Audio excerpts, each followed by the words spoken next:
Good morning, everyone.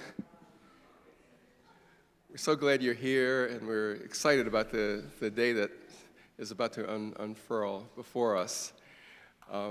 Before we go further, I want to introduce Robin Bell Stevens, who is the Executive Director of Jazzmobile and a member of the board of the Louis Armstrong Educational Foundation.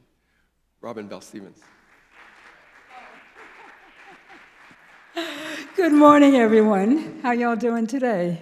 Good. The good news is we got in before it started to rain, so I think all of us are probably going to stay here all day because it's supposed to start raining around 3. But anyway, I'm so glad to stand here before you to represent the Louis Armstrong Educational Foundation. As you probably know, if you read the materials, we're celebrating our 50th anniversary. And it was actually founded by Mr. Louis Armstrong himself with his wife, Lucille, back in 1969. And our main focus, as you may also already know, is that we provide financial support to art and cultural organizations with a focus on education and music, all about perpetuating this great music that we call jazz. And I'm very happy to say that we are enjoying this year, and we see this as an official 50th anniversary celebration, in addition to just being a symposium that's going to talk about the phenomenal Mr. Louis Armstrong. And we're delighted to once again be partnering with Bob O'Meally specifically, and certainly with Columbia University and the Center for Jazz Studies here at Columbia. So we thank Bob and his team for making it possible for us to be here. And speaking of team, we have to certainly acknowledge our team captain on this event, Ms. Jackie Harris. And we'll also give a quick shout out. I'm gonna, not to steal your thunder, but we gotta also give a shout out to Yolanda. Yolanda, thank you so much. And you probably saw when you came in, Gwen DeLuca, who is also on our team. So with that, I'm gonna say again, welcome on behalf of the president of the Louis Armstrong Educational Foundation, Mr. Stanley Crouch, and all of our board members. And I turn it back over to Bob. Thank you. Thank you, Robin. I do urge you to stay through the day and not to miss the opportunity to hear more musicians speaking about Louis Armstrong, and then tonight hearing a talk by people who will step back a bit and look at Armstrong's legacy and the kind of imperatives that we might feel today as citizens in a troubled world, to be sure. My job now is to give you a sort of overview of our day very briefly and to introduce the speakers, and then they'll come on one by one with our moderator as John Faddis. And so bear with me as I try to say a few general words about Armstrong. First, I should say that I'm wearing 2 hats today as director of our Center for Jazz Studies here at Columbia and as a board member of the Louis Armstrong Educational Foundation. It doesn't look like I've got them on, but I'm wearing 2, and I'm glad to be able to do so. We share, our foundation and the university, the imperative to bring Armstrong's music to as wide a public as possible. Education is the mission of both of our organizations. There are many ways to talk about Armstrong's greatness. He swung the music, as we know, with an Afro dance beat rhythm. He helped introduce the idea of soloing as more than a series of kind of often comic blips, but instead as aria-like or soliloquy-like complete statements unto themselves. He infused everything he played with a touch of the blues, with just a touch of productive ambiguity, one might say. He did both of these things, or all of these things, as both an instrumentalist and as a singer is too remarkable for words. Stanley Crouch likes to say, it's as if Beethoven stood up to sing. We can hardly believe that this happened all in one great person. Ellington's nephew told us once that he remembers when Ellington was talking to his band, and he said, I want the brass, you guys, to think of yourselves as Louis Armstrong. But your reeds too, you're Louis. In fact, on rhythm, drummer, everybody is Louis Armstrong. Stay on track. That's what I want you to think about yourselves. And what he meant was that he wanted a big Armstrongian smile in the music. He wanted the sense of connectedness that Armstrong stood for. He wanted virtuosity that remembers the root meaning of that word as meaning more than technique alone, but virtue itself. He wanted something stronger than technique to come through the horn that has more than his personality, this big sense of connectedness that I'm trying to define.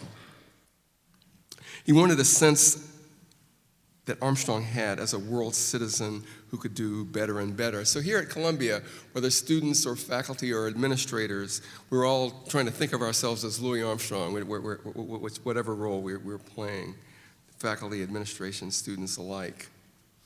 This second annual Armstrong Conference here at Columbia stresses Armstrong on the road. And here we certainly do mean Armstrong, the traveler from New Orleans to Chicago to New York to Europe to Africa to Asia, back to the Americas, and then traveling all these circuits for the rest of his life. But we're also considering jazz as, by definition, a traveling music made to move bodies and to the thrill of dreaming of a world elsewhere, of a better place. It's a look at Armstrong that thinks of the pleasures not of settling in exactly or only that, but of moving on. Sort of the magic of movement itself, of the joys of kinesis itself. How lucky we are to have John Faddis as our moderator. He's a great man, and he's, as you know, one of the leading trumpet players alive today. He is an electrifying soloist, as people who've heard him know for themselves. He's a composer, conductor of bands large and small, and educator. He's known everywhere for his playing, sometimes, as one critic say, up into the fatosphere where he plays, and for his expertise in all these areas of the jazz scene. Upon his first appearance there, he became known for his ability to closely mirror the sound of one of his mentors, Dizzy Gillespie. He also is mentored by Stan Kenton, Bill Calitano. I'll never forget the session we had here on West End Blues when he was demonstrating different ways to do it, and it was incredible that he could play it. Just that was incredible. But then he saw a student in the audience, and imagine yourself as this student, maybe first year undergraduate, and he said, "Hey, come on up and play it." And she said, I was moderating, so she was like, "No, I can't." He said, "Come on up, you're gonna play West End Blues." And she walked up, and he said, just the first three notes. And what he told her about projecting those notes and getting a full sound and thinking of this dynamism that Armstrong recommended made her move from that first awkward, nervous thing to something much closer to something truly musical in the Armstrong tradition. I'll never forget that moment. He's taught and continues to teach at this Conservatory of Music, Purchase SUNY, Westchester, New York. He teaches trumpet ensembles of different sizes. So he's a friend of Columbia's and a friend of mine. John Faddis will be our moderator. And we'll move on. As I say, I'll introduce each speaker, and then he'll bring them on. Alan Shifter is another dear friend here from the UK. He flew in from England to talk to us today. He's one of the world's leading scholars and advocates of jazz, who's written many books on jazz artists and on the music itself. He's a widely followed BBC presenter and writer for the London Times, and then for many other journals. He plays bass with the Buck Clayton Legacy Band, which I'd like to hear that, because that'd be popping, I'm sure, and with Alan Shipton's own New Orleans jazz friends. He wrote a book that I read last year that changed me a lot, the autobiography of Danny Barker, as edited, or we know what that means, it's worked hardest on by Alan Shipton, is a great book about the New Orleans scene and about jazz in general. He's also written important histories that make the case for jazz as a truly international music from its earliest days, charting significant developments outside the United States and from the 1920s onwards. And so welcome to you, Alan. Aidan Levy, I'm proud to say, is our student. He's a super student if ever there was one. I remember very well, he had to miss a class event, and he said, I can't make it because I just have.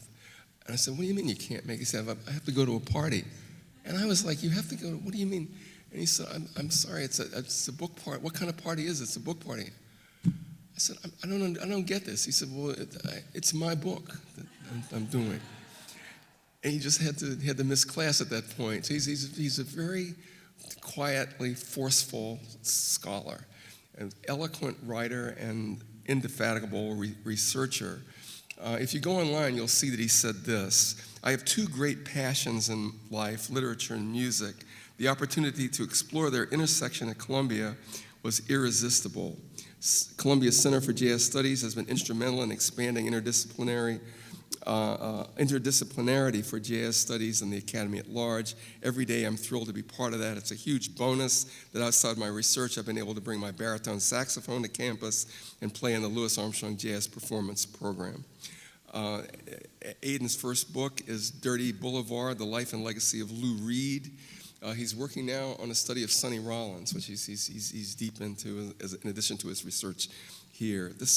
The writing that he's put in print is richly researched and beautifully written, and so we're welcome to you, Aidan, in this setting. Penny von Eschen is the William Keenan Professor of American Studies at the University of Virginia. She's a Columbia PhD in history, so we're proud to have her home. She's produced indispensable articles and books. One of them, as you know, is called Satchmo Blows Up the World. It's the book that all of us use when we want to be reminded of what the tours were like of the State Department and beyond the State Department. She also wrote Race Against Empire, Black Americans and Anti-Colonialism, 1937, 1957, and edited the anthology on American Studies and Contested Democracy, Freedom, Race, and Power in American History. She was an early member of our jazz study group, so she was teaching us all about how to do a history as well as jazz, or to understand them together. And so we have a great panel. We did not have Daphne Brooks, sadly. She had a family emergency and couldn't be here. But we do have the all-star team, and I'm very happy to see you here and to see them there and to turn this over now to Mr. Faddis.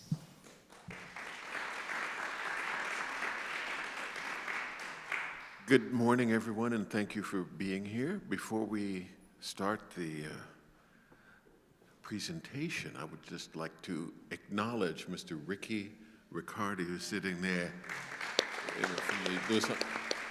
And talk about research about Louis Armstrong. He pulls out these recordings and sometimes sends them to me. I said, it's not possible. When I was about 7 years old, I was watching Louis Armstrong on the Ed Sullivan Show. And a few weeks later, my parents asked me if I could play an instrument, which one would it be? I said, my sister plays the piano, that's out. Someone down the street, two brothers, one played the saxophone, one played the trombone, those are out. Someone else played the drums down at the end of the street, that's out. And then all of a sudden I had a vision of Louis Armstrong and how great he was on the Ed Sullivan Show. So I just said, trumpet. And the next thing I know, my parents had bought me a trumpet and made me start taking trumpet lessons every week. And one of the things that used to happen, and one of the reasons I don't really have stage fright, is my parents would have parties. And during the party, they would wake me up, it was 11 o'clock at night. John, come on with your sister, come on here, do Hello Dolly. So I'm a little kid, like 11 or 12 years old. Hello Dolly, this is Louis. And I start doing, and then I'd go back to sleep. But one of the stories I wanted to tell you is in the probably the early 70s, I met Trummy Young, the great trombonist who spent time with Jimmy Lunceford's band and Louis Armstrong's band. And so I asked him about Louis Armstrong, and he said, he was very superstitious. he used to go out on stage before the concert and sprinkle gree dust all around the stage to keep the bad spirits away. And I thought, that's interesting, because a few years later, I was at a psychic fair here in New York City. And I had walked out of the room, and the psychic said, I'm getting a message for a musician named John. Is there a musician named John here? Nobody said anything. And then when I walked back in the room,